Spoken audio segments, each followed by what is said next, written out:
Ben McKenzie.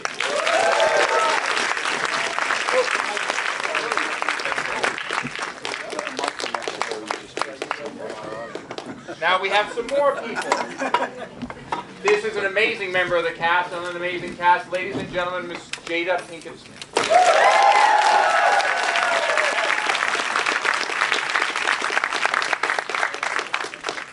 I don't know if I should read or run. Right here. That's perfect. And staying in the element of crime, Mr. Robin Lorte.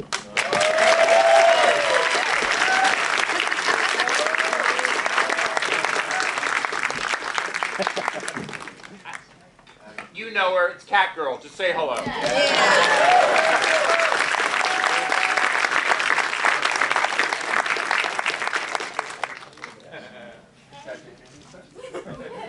And lastly, whoa, Mr. Cory Michael Smith. Probably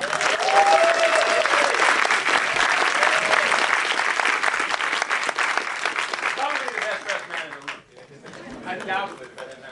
Now, as we said, you guys have been the first to see this, so no spoilers for anyone. But we are going to talk frankly about the finale, about what it means for certain characters, about where things are going, a certain cave.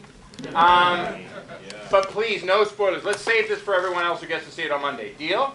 Yeah. Great. So,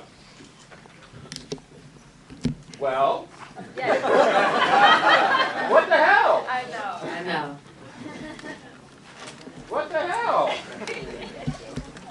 Jada, one of the things that's interesting about this is everyone else, basically, in Gotham is a part of the greater Batman universe. But Fish Mooney isn't.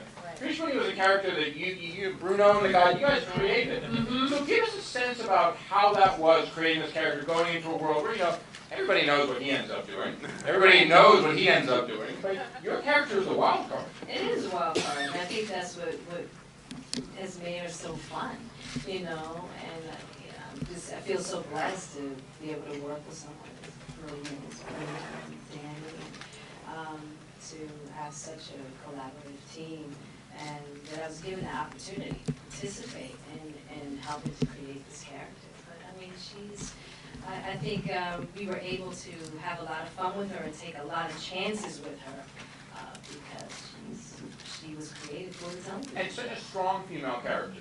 Yes. In a realm where you don't often see that. Yes. What do you think, how's the reaction been that you've gotten? I mean, you've done so many projects, so what's been the reaction for Fish? Has it been different? It's been different, but it's always different with this particular genre. I first experienced it with The Matrix, but I knew coming into the fanboy, fangirl world, as far as comic books, what I love about that world is that the fans are so enthusiastic. They're so enthusiastic, and it makes it so much more fun because of how involved they are. And so I just enjoy that element of it, and it has been different.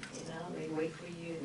It's serious business. Well, Ben, I remember last summer down at Comic-Con when they had the Warner Brothers TV mega panel. I mean, that was kind of when you guys were introduced to the world. Yeah, absolutely. So what's the journey been like from there to here? Pretty wild. There's so many expectations coming along with the story set in the Batman universe. I think we all felt the weight of that. We all felt like we needed to live up to the legacy that's come before, and at the same time reinvent that legacy to the place and the time that we find ourselves, and to the artists that we all are here. So it's been an interesting journey, but I think massively positive. You were saying earlier to me, actually, and I think you're so right, in the first year of a show, you find out so many different things about that show. What works, what doesn't work, what things you couldn't even have anticipated working or not working, or being possible or impossible. And there's a massive amount of adjustment in the first year of a show. I think our show's true to that. Well, I mean, I think one thing that to the show is, while you're taking, and Bruno, I mean, this is kind of a question to you in a way, when you take something like Batman and the Batman backstory, and I think that's a fair way to call it, isn't it? The Batman. I mean, some people call it a prequel, and I thought that was kind of creepy. You know, it's like, yeah. Yeah, I know. yeah. But you know, you take those icons, and then you're not the Commissioner Gordon that I grew up with in the comics, right? Definitely not. No, definitely not. And Barbara, certainly not the Barbara Gordon. That's all different, right? Yes. But Bruno, to what Ben said, like that development as you go into the season, as you see the way this happens, knowing you're working with these the iconic characters, how does that work on a creative process for a weekly show? It's one of the most